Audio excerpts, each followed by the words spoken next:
Kahit Pasko, marami talagang balitang dapat tayong iparating. Sino kaya ang ating papaniwalaan ngayon? Sana parehas ang kalalabasan ng mga dokumento na magpapatunay kung ano ba talaga ang laman ng files o record na nadiscover at nakuha dyan sa opisina ng Department of Public Works and Highway, lalo na ho doon sa opisina ni dating Undersecretary Cabral.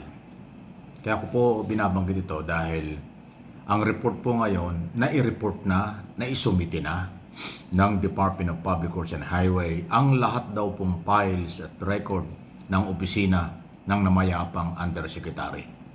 Sa Office of the Ombudsman, ito yung hinihintay ng marami.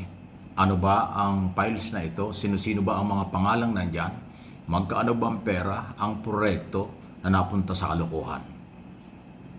At sino-sinong politiko noon at ngayon ang nasa likod nitong iskandalong ito. Kaya sinasabi kong ating dapat alamin kasi kung ano yung record, files na hawak-hawak ni Congressman Libiste ng Batangas na nauna niyang nakuha noong September pa, buhay pa nun, siyempre, si Cabral, na pinagkaloob sa kanya dahil formal niya kanyang ni-request. Initially, ang sinasabi ni Congressman Libiste, hindi lang 2025 budget, pati yung nakaraang mga taon, 24 o 23 budget, ay nakuha daw niya ang record. Napakarami ng insertion. Halos lahat daw na congressman at senador ay merong insertion. Aba, matindi yan. Ang insertion ay ugat ng korupsyon. Ang insertion dahilan kung bakit nawawala ang pera at yumaman ng politiko, kontraktor at mga tiwaling opisyal ng DPWH. Ganon kasama yun.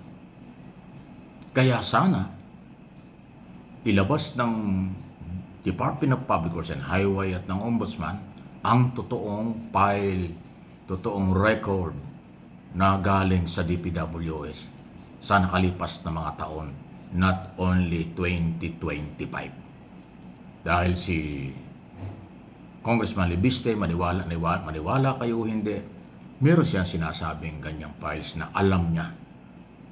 Gusto nga daw niya ilabas ito dati pero pinipigilan siya ng kanyang mga kasamahan sa Kongreso dahil magkakabukuhan. Ay halos lahat daw may insertion eh.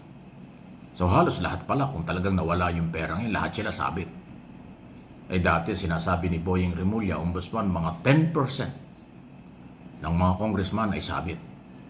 Ay ngayon kung sinasabi ni Congressman Libiste, halos lahat may insertion. Aba, ay napakaraming dapat managot, makulong, magbalik ng pera kung meron silang mukha pa. Sa Senado, ganun din. Hindi lang po incumbent senador, pati mga dating senador ay sabit din dahil hindi nga lang po ngayong taong 2025 itong budget na pinag-usapan na may problema. So sino ating papaniwalaan? Nag-aaway na si Congressman Libiste at Congressman Redon.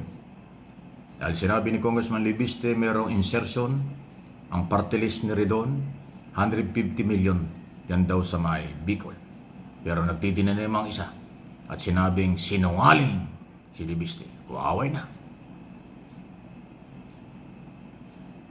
Ay yung magpapatotoo ay patay na si Cabral. Yung dokumento ay pwedeng doktorin yan. Salamat, Dok.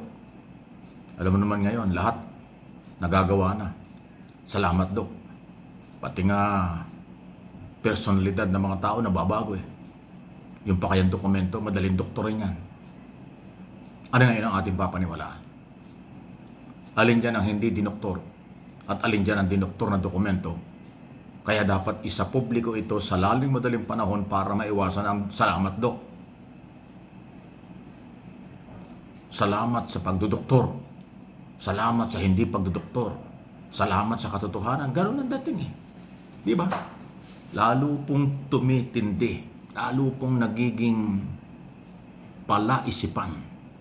Paskong Pasko. Again, Merry Christmas pa rin po sa ating lahat. Ayaw kong ma-stress kayo, pero ayaw ko rin naman hong bitawan itong isyong ito dahil itong Pasko, ilang araw lang ito eh. Lilipas ka agad ito eh. Pero yung hapdi, sakit, galit ng mamamayang pinagnakawan, matagal ng panahon hanggang ngayon at magpapatuloy ito kapag wala pong closure sa mga kasong ito. Kaya pasensya na kayo, kahit Pasko, ang balita ay kailangan nating iparating sa inyo. Luzon, Visayas, Mindanao, mga Pilipino sa abroad, tuloy ho ang Pasko, tuloy ang kasiyahan, bigay ng regalo, kain dito, kain doon, pasyal dito, kaliwat kanan, okay lang po yan. Ingat po tayo, ingat po kayo. Pero ang mga balita tungkol sa korupsyon ay siya pong nakasira sa imahe ng bansa, sa bawat Pilipino, at ang laki ng pinsala nito sa seguridad at kaligtasan ng mga naging biktima ng flooding. Luzon, Visayas, Mindanao, not only here in Metro Manila. Yun eh. Kaya kahit kapaskuhan, kahit na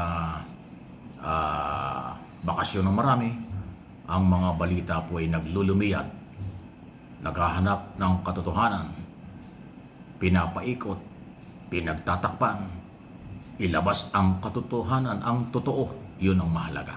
Ay di ba? So, hindi pa tapos. Sabi ko nga dun sa nauna natin mga video, halos nag-uumpisa pa lang. Malaman natin ang totoo after na mamatay itong si Cabral, Undersecretary ng DPWH. So, dumadami at napakarami na ng mga dokumentong nakarating sa ombudsman, galing kung kanin-kanino. May civil society, may pribadong sektor, may taga-gobyerno na nagpapaimbestiga at nagpapapail ng kaso, kaya tambak. Ewan ko kung magpapasko pa ang ombudsman. Sa dami ho ng kanilang dokumentong dapat ay magkaroon ng evaluation, pagsusuri, para maipile ang mga kaso, napakarami. Talagang truck ng dokumento ang nakarating sa kanila. Hindi nila kaya, hindi nila natapos bago matapos ang taong ito kasi wala na ho. Holiday na. Bagong taon na magsisimula.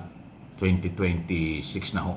Siguro magkakaroon po ng mga bagong kaso, bagong warrant of arrest, at detalye ng mga maraming pinag-uusapang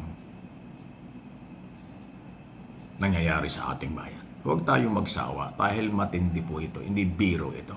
Please like, share, and subscribe. Follow. Salamat po at Merry Christmas muli sa lahat po ng ating mga followers, subscribers at viewers sa ating mga channel Mike Abby Opinions at MA Pinoy TV sa buong mundo.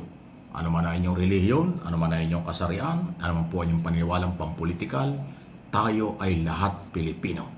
Iba ang diwa ng Pasko sa Pilipino, hindi ba? Kaya tuloy pa rin ang masasayang araw.